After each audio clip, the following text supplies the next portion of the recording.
Bye mummy, मैं शाम को 8 बजे तक आ जाऊंगी, बोलकर नीरा ऑफिस के लिए निकल गई और कौशल्या जी घर के कामों में लग गई। यह रोज की दिनचर्या थी कौशल्या जी की। बेटा प्रशांत और बहू नीरा दोनों मल्टीनेशनल कंपनी में कार्यरत थे। दोनों की शादी हुए अभी 3 महीने ही हुए थे। दोनों की लव मैरिज थी। बचपन से ही प्रशांत के सर से पिता का साया उठ चुका था।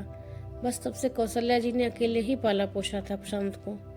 पहले खुद कौशल्या जी भी नौकरी किया करती थी और घर और प्रशांत को भी संभालती थी, इसीलिए वह नौकरी वाली औरतों की समस्या से वाकिफ थी। प्रशांत ने बड़े होकर घर की सारी जिम्मेदारी संभाल ली और कौशल्या जी से घर पर रहकर आराम करने को कहा। जो इंसान कभी खाली ना बैठा हो उसे आराम करना कहाँ पसंद आता है। कौशल्या जी ने घर पर रहकर भी व्यस्त रहने का जुगाड़ कर लिया। उन्हें खाना बनाना बहुत पसंद था। जब भी ऑफिस जाती तब उनके बनाए खाने से ऑफिस का सारा स्टाफ उनके टिफिन के प्रति अपना आकर्षण कम नहीं कर पाता था और सभी उनके बनाए खाने की बहुत तारीफ करते। बस कौशल्या जी ने टिफिन बनाने का बिजनेस शुरू कर दिया था। प्रशांत को माँ का यूं खाना बनाकर लोगों को देना पसंद नहीं था। वह कहता था कि माँ, तुम्हें क्या कोई कमी है जो तुम यह काम करती हो।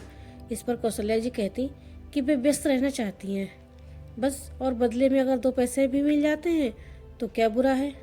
नीरा के आने के बाद भी कौशल्या जी पूरे घर का काम अकेले ही संभालती और उनका हुनर भी बरकरार था। नीरा आज के मॉडर्न जमाने की लड़की थी।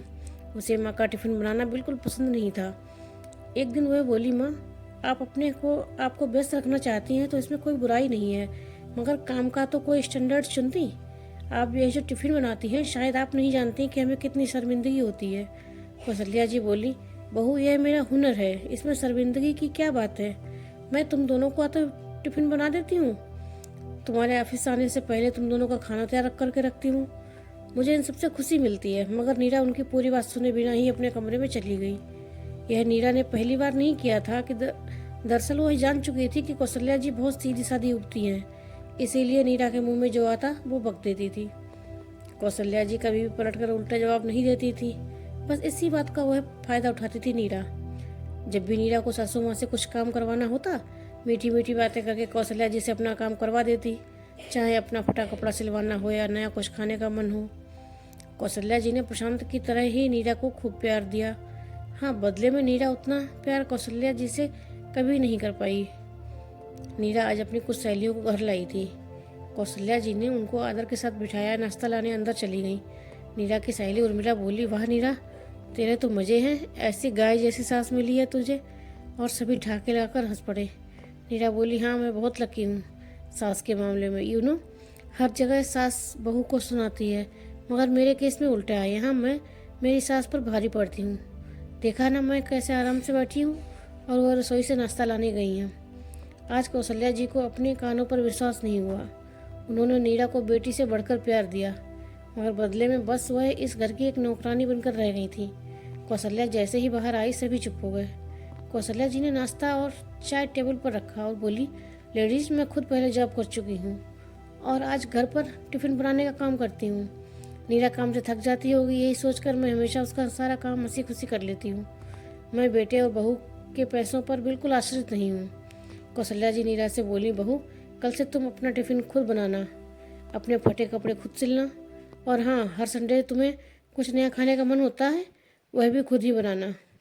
नीरा बोली, माँ सॉरी, मैंने बोलने का मतलब वैसा कुछ नहीं था। नीरा ने सोचा, जिस तरह वह हमेशा माँ को मीठी मीठी बातों से फंसा लेती है, वैसे ही इस बार भी माँ को पटा लेगी। मगर उसके विपरीत आज कौशल्या जी ने नीरा की पूरी बात नहीं सुनी और बोली, बहू, एक हाथ से ताली नहीं बजती। प्यार और सम्मान पाने के लिए पहले प्यार और सम्मान देना होता है। मैंने कभी तुम में और प्रशांत में फ़र्क ही नहीं किया, मगर आज तुमने मुझे फ़र्क समझा दिया है। नीरा माँ पुकारती रही। आज कौशल्या जी को उसके शब्द तीर की तरह चुभे थे, जिसकी कोई दवा नहीं थी।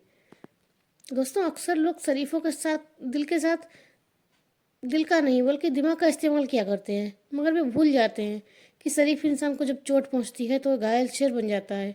इसीलिए कभी कभी अपने फ़ायदे के लिए उसका इस्तेमाल ना करें। उस इंसान की कीमत समझे जो आपके लिए सब कुछ निस्वार्थ करता है। आपको हमारी ये कहानी कैसी लगी है, प्लीज़ अपना कमेंट ज़रूर दें और हमारे चैनल को सब्सक्राइब करें, शेयर करें।